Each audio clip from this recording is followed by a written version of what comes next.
तर इथे मी सुरुवातीला घरी बनवलेला खवा घेतलेला आहे। हा पूर्णपणे होममेड आहे। यामध्ये मिल्क पावडर वगैरे अजिबात वापरलेला नाही, पूर्णपणे दूध आटवून हा खवा बनवलेला आहे। तर इथे मी हा 1 किलो खवा घेतलेला आहे। तर हा खवा आता आपण एका मोठ्या परातीमध्ये काढून घेऊया। तुम्ही बघू शकता इथे खवा अजिबात पातळ नाही, हा घट्टसर असा खवा आहे। खव्यापासून गुलाबजामुन बनवत असताना खवा सुरुवातीला तो मळून घेतला जातो आणि मळून घेतल्यामुळे तो खवा पातळ होतो आणि त्यामध्ये पीठ सुद्धा जास्त बसण्याची शक्यता असते। त्यामुळे खवा मळून न घेता आपल्याला अशा पद्धतीने खवा एका मोठ्या परातीत काढून घ्यायचा आहे। आता 1 किलो खव्यासाठी इथे मी मैद्याऐवजी गव्हाचं पीठ वापरणार आहे, कारण खव्यामध्ये गव्हाचं पीठ वापरल्यामुळे हे गुलाबजामुन खूप चवीला छान होतात। तर इथे आता तुम्ही बघू शकता खवा मी अजिबात मळून घेतलेला नाही, तो खवा मी जशाच्या तसा मोठ्या परातीत काढून घेतलेला आहे आणि व्हिडिओ दाखवल्याप्रमाणे हा खवा आपल्याला पीठ घालत घालत अशा पद्धतीने मिक्स करून घ्यायचा आहे। तर 1 किलो खव्यासाठी इथे मी अर्धा किलो गव्हाचं पीठ घेतलेलं आहे। पिठाचं प्रमाण कमी झालं, गुलाबजामुन हे तेलात विरघळतात, त्यामुळे इथे 1 किलोसाठी अर्धा किलो गव्हाचं पीठ घेतलेलं आहे। रेग्युलर आपण जे चपातीसाठी गव्हाचं पीठ वापरतो तेच पीठ इथे मी घेतलेलं आहे। मैदासुद्धा वापरून गुलाबजामुन बनवले जातात, पण मैदाऐवजी गव्हाचं पीठ वापरल्यामुळे हे गुलाबजामुन चवीला खूप छान होतात। तर व्हिडिओ दाखवल्याप्रमाणे आपल्याला या खव्यामध्ये एका हाताने पीठ घालत फक्त पीठ यामध्ये मिक्स करून घ्यायचं आहे। आपल्याला खूप जास्त मळून घ्यायचं नाही।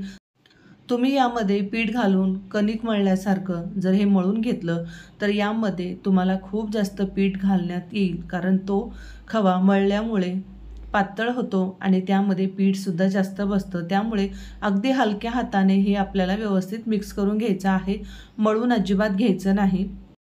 आणि या खव्यामध्ये पीठ मिक्स करत असताना अगदी थोडं थोडं पीठ घालत आपल्याला अंदाज घेत घेत यामध्ये पीठ मिक्स करायचं आहे। एकाच वेळी पूर्ण पीठ आपल्याला घालायचं नाही। आपण जे पीठ यामध्ये घातलेलं आहे ते पूर्ण खव्यामध्ये व्यवस्थित मिक्स करून घ्यायचं आहे आणि त्यानंतर नंतर आपल्याला परत पीठ यामध्ये ॲड करायचं आहे। त्यामुळे एकाच वेळी खूप जास्त पीठ न घालता अगदी अंदाज घेत घेत पीठ घालायचं आहे। पीठ कमी पडलं तर आपण परत ॲड करू शकतो, पण जास्त पीठ झालं तर आपलं पदार्थ खराब होऊ शकतो, म्हणजे तो हवा तसा परफेक्ट पदार्थ तयार होणार नाही। तर व्हिडिओ तुम्ही बघू शकता अगदी जसं लागेल तसं यामध्ये मी पीठ ॲड करत व्यवस्थित मिक्स करून घेत आहे। आता राहिलेलं सर्व पीठ मी यामध्ये घातलेलं आहे, कारण 1 किलोसाठी अर्धा किलो पीठ हे परफेक्ट असं प्रमाण आहे। पिठाच्या क्वालिटीनुसार सुद्धा पिठाचं प्रमाण थोडंफार कमी जास्त होऊ शकतो, जास्त फरक येणार नाही। तर आता हे परफेक्ट असं पीठ यामध्ये व्यवस्थित मिक्स झालेलं आहे, तुम्ही बघू शकता। तर अशा पद्धतीने हे मिक्स झालेलं आहे। आता आपण गुलाबजामुनसाठी लागणारा पाक बनवून घेऊया। तर गॅसवरती एक मी पातेलं ठेवलं, तर या प्रमाणासाठी इथे मी पाऊण किलो साखर घेत आहे।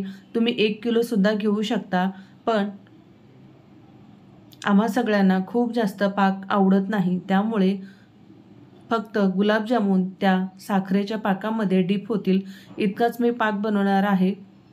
तर त्यासाठी इथे मी पाऊण किलो साखर घेतलेली आहे। तर यामध्ये आपण साखर भिजेल इतकंच पाणी घालून घ्यायचं आहे। तर इथे मी 2 ग्लास पाणी घातलेलं आहे। आता यापासून आपण 1 तारी पाक करून घेऊया। यामध्ये तुम्ही वेलची पूड किंवा जायफळ पूड, त्याचबरोबर केशर असेल तर तेही सुद्धा घालू शकता। आता इथे आपण साखर विरघळेपर्यंत ढवळून घेऊया आणि बाजूला गॅसवरती मी गुलाबजामुन तळण्यासाठी कढई ठेवलेली आहे, त्यामध्ये तेल घालून घेतलेलं आहे। आता यामध्ये व्यवस्थित पीठ मिक्स झालेला आहे। आता एक गुलाबजामुनचा गोळा बनवून बघायचा आणि तो तळून बघायचा। तळल्यानंतर तो वजनाला हलका होत असेल तर समजायचं की परफेक्ट असं पीठ त्यामध्ये मिक्स झालेलं आहे।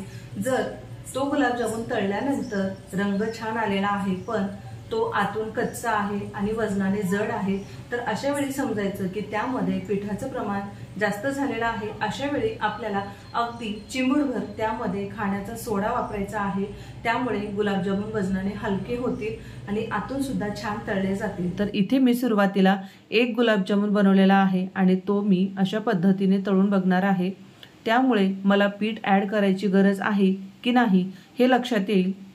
तर इथे गुलाबजामुन तेलामध्ये विरघळलेला नाही, त्यामुळे पिठाचं प्रमाण परफेक्ट झालं आहे असं समजायचं। आता आपण बाकीचे राहिलेले सर्व गुलाबजामुन तळून घेऊया। तुम्हाला हवं त्या आकारामध्ये हे तुम्ही गुलाबजामुन बनवू शकता। मैदा घातला तर याचा रंग खूप छान येतो, पण गव्हाचं पीठ घातल्यामुळे हे गुलाबजामुन चवीला खूप छान लागतात। अशा पद्धतीने आपण मीडियम फ्लेमवरती हे गुलाबजामुन अगदी व्यवस्थित तळून घेऊया। गुलाबजामुन तळत असताना गॅस फ्लेम खूप मोठी असेल तर गुलाबजामुन पटकन करपले जातात आणि आतून ते तसेच कच्चे राहतात। म्हणून मीडियम फ्लेमवरती हे गुलाबजामुन सर्व बाजूने परफेक्ट असा रंग येईपर्यंत छान तळून घ्यायचे आहेत। तर अशा पद्धतीने मी बाकीचे राहिलेले सर्व गुलाबजामुन तळून घेणार आहे।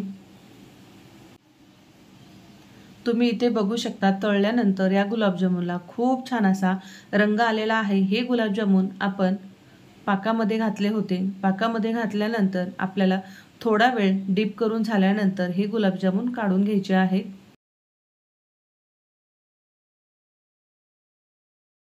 गुलाबजामुन साखरेच्या पाकमध्ये आपल्याला एक 5 मिनिटं ठेवायचे आहेत, त्यामुळे ते परफेक्ट असे पाक शोषून घेतात, त्यामुळे खूप जास्त पाकात भिजल्यासारखे होणार नाहीत।